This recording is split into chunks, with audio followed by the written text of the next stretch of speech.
Shalom, shalom, mis amados, que el Eterno le prosiga bendiciendo de una manera muy especial. Hoy con maravillas del idioma hebreo. Nos surge una interrogante, una pregunta acerca de algo que se ha vuelto muy polémico en las Escrituras. Y es, ¿será cierto que Moisés era tartamudo? ¿Es cierto que Moisés era una persona que tenía problema al hablar?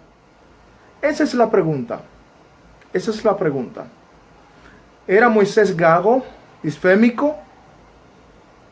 Es una interesante pregunta que hoy vamos a escudriñar.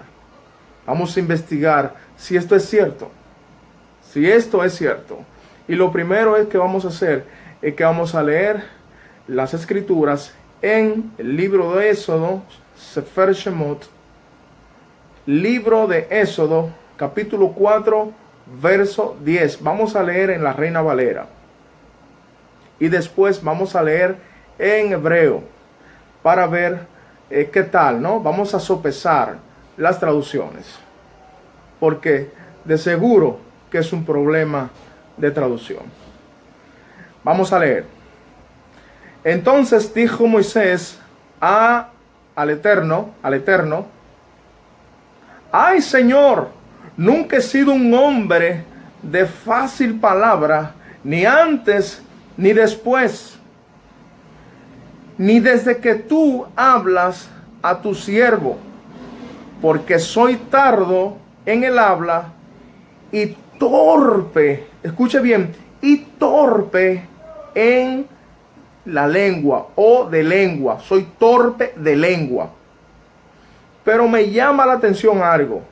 Vamos a leer ese mismo texto en hebreo para darle un sentido un poco más literal a través del idioma. Dice en hebreo: Vayomer Moshe el Adonai ki Adonai lo ish devarim anochi gam mitmol gam mison gam me'as daverja el avdeja ki kevat. Escuche bien, ki kevat pe u kevat lashon anochi. Hay algo muy interesante. La palabra que usa el hebreo para tardo es kevat, que en realidad no es tardo en hebreo. Está empleada dos veces el vocablo o la palabra kevat. Kevat, escuche bien, kevat. Dice ki kevat pe u kevat lashon anochi. Kevat en hebreo es difícil, no tardo, sino difícil. Dice que va pe, la palabra pe es boca en hebreo. Difícil para poder hablar. Difícil en la boca. Difícil quiere decir también en una forma lingüística literal en el hebreo. O sea, que era un poco lento al hablar. O sea, lento en cuanto a la lengua. Dice así: U kevat lashon anochi. Dice que era torpe. Pero aquí también se vuelve y repite la palabra kevat. O sea, que era un poco difícil al hablar. O sea, a la hora de manipular la lengua. Pero lo que me llama la atención es algo. Y es que cuando se traduce, por ejemplo, la primera traducción de la Reina Valera, que es la del oso, no lo traduce ni como torpe, ni como tardo, ni como otras versiones modernas lo traducen como tartamudo o gago. sino que lo traduce, escuche bien, la versión del oso lo traduce como lento. Entonces las cosas cambian ahí.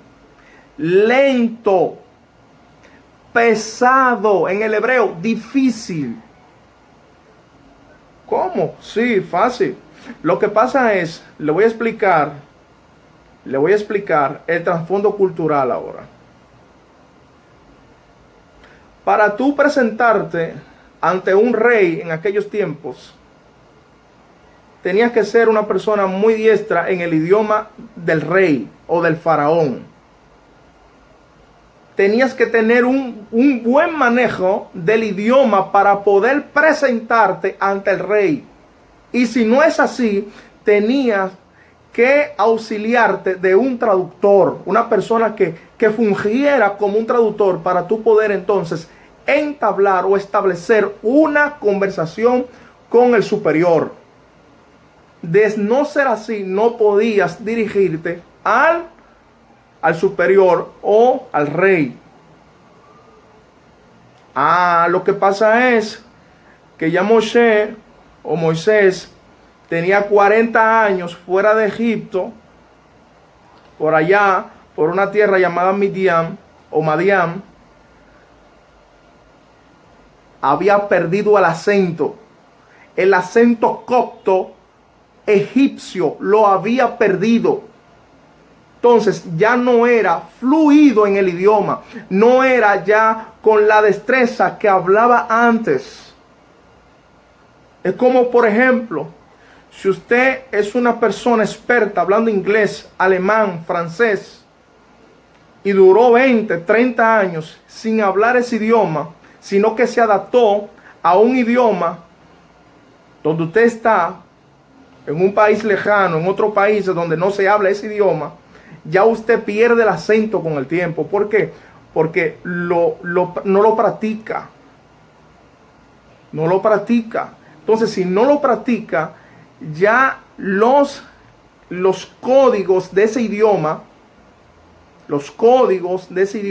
se van olvidando. Puedes hablarlo, pero ya no con la destreza, no con la habilidad y la agilidad con que antes lo podía hablar. Entonces, eso pasó con Moisés. A él volver, le dice, espérate, no me puedo dirigir ante él así. Ya yo no soy muy bueno hablando el copto egipcio. Entonces, el Eterno le busca a Aarón, para que a Aarón, como ya tenía mucho tiempo, o sea, Aarón, como tenía mucho tiempo ya en Egipto, en esa zona ahí, era diestro, era ducho hablando el idioma egipcio. Entonces, él le iba a asistir como traductor. Entonces, eso fue lo que pasó. No es que Moisés era un torpe, un gago, una persona con un problema patológico. No es así. Perdió el acento. Después usted ve a Moisés en el libro de Números como el gran maestro, el gran pastor, dando enseñanza de la Torá. Maestro de maestro, Moshe, es el representante de la Torá. Incluso en el libro de los Hechos, específicamente en Hechos 7, del 20 al 22, en el 22 dice, y fue enseñado Moisés en toda sabiduría de los egipcios, y era poderoso, escuche bien, poderoso en los dichos y en los hechos. O sea, era una persona experimentada en el discurso. O sea, era un orador. Moshe era un orador, no podía tener problema del habla, no podía ser entonces un tartamudo. No podía ser. Se le había ido el acento. Entonces, problemas como esos están en las traducciones. Hay veces que hay problemas de transliteración, pero este es un problema de traducción. Recuerde que cuando un idioma va pasando por traducciones, por lo general la persona que traduce nunca dice la idea literal de lo que se está comunicando, sino lo que se entiende. Y ahí en ocasiones, en un idioma existe una palabra que en el otro idioma no hay. Por ejemplo, en el hebreo existen códigos de palabra que en el español no lo hay. Entonces hay que buscar algo similar, algo que se parezca, para hacer entonces una traducción más o menos parecida. Y es por eso que en las traducciones muchas veces la esencia de la palabra se pierde. Por eso lo insto a estudiar el idioma hebreo. Es rico totalmente. Así como el español, que es rico, el hebreo todavía es más rico. Así que estas son maravillas del idioma hebreo. Y recuerde, Moisés no era tartamudo, había perdido el acento del idioma egipcio. Shalom.